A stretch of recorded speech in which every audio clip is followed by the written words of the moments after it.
raining and hailing to the point where I couldn't see the roads.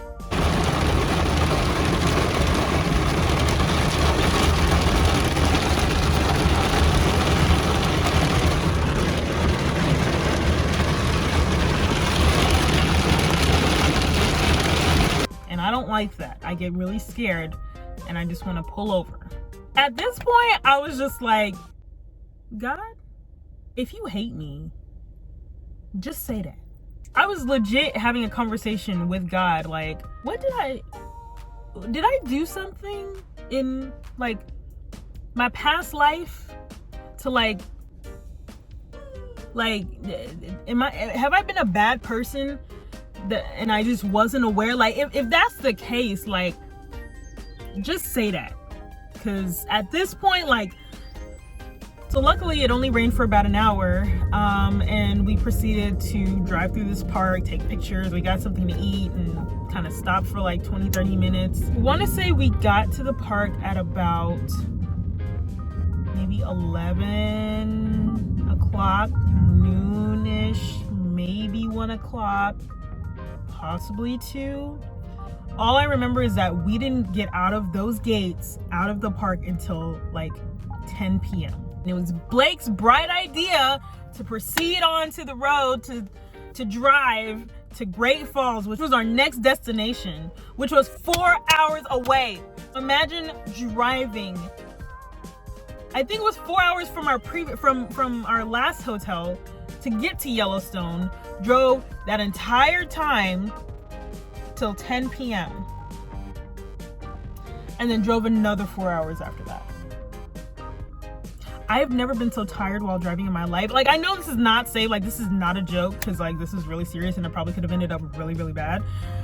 But I was hallucinating. I thought I was like seeing animals on the side of the road. Like, I was getting paranoid and stuff, and I had to like call Blake and be like, look, I'm gonna need you to lead because I'm seeing stuff that's not really there. We didn't make it to Great Falls until about 2-3 in the morning, and then we passed out. The next morning, the first thing I did was call every mechanic shop that I could. Try to find somebody who wasn't gonna charge me an arm and a leg to replace my back windshield. I tried to find somebody that could do it like as soon as possible. The soonest that it was like an old man who had like his own little shop, and the soonest he could do it was Wednesday. So I was like, you know what? That's the quickest and earliest time I've heard, anybody say it. Honestly, I didn't care how much it cost. I didn't care, what I had to do. Like, I just needed to get it fixed before we went into Canada. The man was so nice and he did such a good job. He even cleaned out all the glass from my back seat. And he only charged me $200, where every other place was like $400, $500, $600, like charging me an arm and a leg. He only charged me like $2 something and even gave me like a discount because I was military. So I thanked him so much, because honestly, he really did save my life. And I wonder what he's doing right now. Like, I really need to send that man a fruit basket with like a nice little note just thanking him. Like, I'm gonna send him an edible arrangement to watch. Day 8 is the day that we finally crossed over into Canada. I thought for some reason, with the way the rest of this trip had been going, there was gonna be some reason that the Canadian customs was gonna turn me away. There's gonna be some issue, some paperwork that I did not have, some documentation or something that was going to be the reason why I could not get into Canada. Blake pulls up ahead of me. He ends up not going all the way through. He goes and like parks into like the Canadian custom like parking lot. So I'm like, oh my God. Like, either he didn't have some kind of documentation, or like they're searching his car for something. Like, I don't know what, because Blake always has the stuff. So I was like, what in the world? If anyone was gonna get like pulled over or turned away, it was gonna be me. I was sure of that. I pull up after him, and they asked me for my identification and all kinds of documents and stuff, and then they start questioning me. And they're like, it's like an interrogation, like it's like a drive-through interrogation. They're like, where will you be staying? Did you book a hotel yet? How much alcohol do you have in the car? Do you have any pets? Do you have any liquids? Are you traveling with over $100,000 in cash on you? How many days is it gonna take you to go through Canada? Why are you going through Canada? Why are you visiting? What brings you to Canada today? And did I commit a crime? I get it, you're going into another country and they have to be really strict, and I know that Canadians do not play, but like, goodness. So because I did have a couple of bottles of wine in the car, they just, you know, wanted to take a look at it and just make sure that that's how much I had. So they made me pull into the same parking lot as Blake. Turns out Blake declared his guns that he had, like his BB guns and like whatever other guns he had, and the alcohol that he had. So they wanted to like search all our vehicles and do like a thorough inspection to make sure we didn't have anything else in our cars. I tell you, they kept us in customs for like 3 to 4 hours, which I know compared to like some people probably like that's not a lot, but like we had places to go, okay? We had a deadline to meet. We did not want to stay in customs for 4 hours, okay? Let me just tell you, whether you pack your vehicle neat as can be like Blake did, or whether you trashed your vehicle and like just threw stuff in your car like I did, Canadian customs will ransack your stuff, like mess up all your stuff and then tell you to put it back the way it was. So customs ended up approving us to pass through into Canada. They gave us like 4 days to get through there or something like that, and the drive once again was beautiful until we hit a literal rainstorm.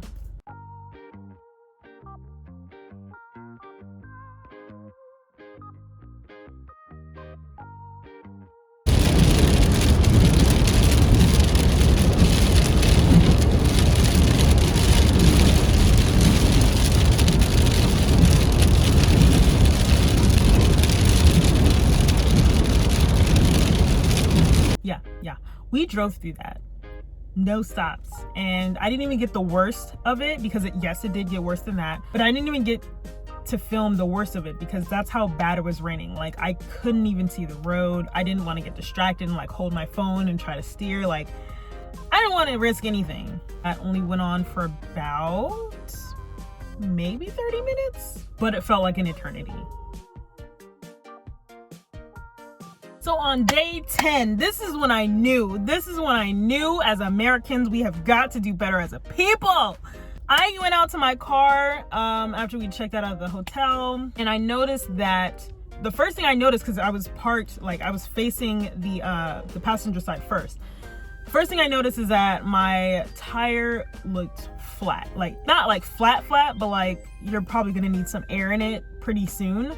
And I walk around to my driver's side to like get in the door, and I see this like piece of cardboard in my in the handle, and I'm like, who left this in my? And I read it.